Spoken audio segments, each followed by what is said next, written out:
Good. So allow me today to talk about the different movements of a push-up. And in this, I mean the full range push-up. By full range, I mean straight forearms to the top and just down, almost touching the floor while going down to the bottom. Therefore, in full range motion of a push-up, we have three key movements, parts of what I call push-up phases. So number one, here we have the upward positive motion called the concentric phase.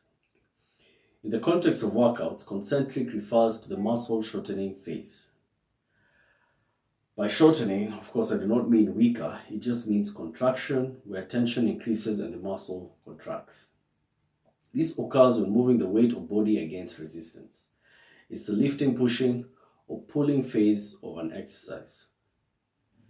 In push-ups, the concentric phase is a pushing up motion where the body moves away from the floor, causing the chest muscles or pecs to contract and shorten. Secondly, we have the eccentric phase. This, as the name suggests, is the muscle lengthening phase of a push-up. In push-ups, this is when you are lowering your body towards the floor and your chest muscles or pecs are lengthening to control the descent. This is a lengthening phase of a muscle as earlier stated, while it's still under tension. The eccentric phase can be particularly more beneficial for building strength and muscle mass as it involves more time under tension. Thirdly, we have the isometric phase of a push-up. That is the plank positions. You have the upper plank and the lower plank. The isometric phase of a push-up is when you hold a static plank position, keeping your body in a straight line from head to heels without moving your arms or torso.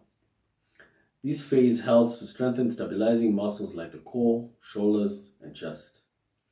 Holding the isometric position for extended periods can improve muscular endurance. Low planks are generally more demanding for the core muscles, particularly the deep core stabilizers, while high planks engage a broader range of upper body muscles. High planks, therefore, can be easier for beginners and provide good foundation for building core strength. So, if I'm to rank in terms of level of difficulty amongst all these phases, and by difficulty I do not mean effectiveness, as they are all effective depending on how you want to utilize them. Therefore, the hardest, in my opinion, is the isometric phase. Because if you can't stabilize your body and hold it in a plank position, then most definitely you cannot do a push-up.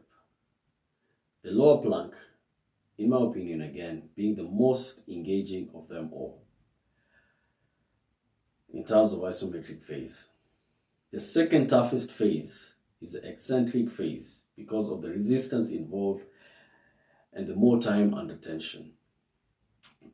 Therefore, the concentric phase is the easiest of them all, and it is what we define as the push-up, where easy doesn't mean not effective, as they are all needed for an effective full range motion.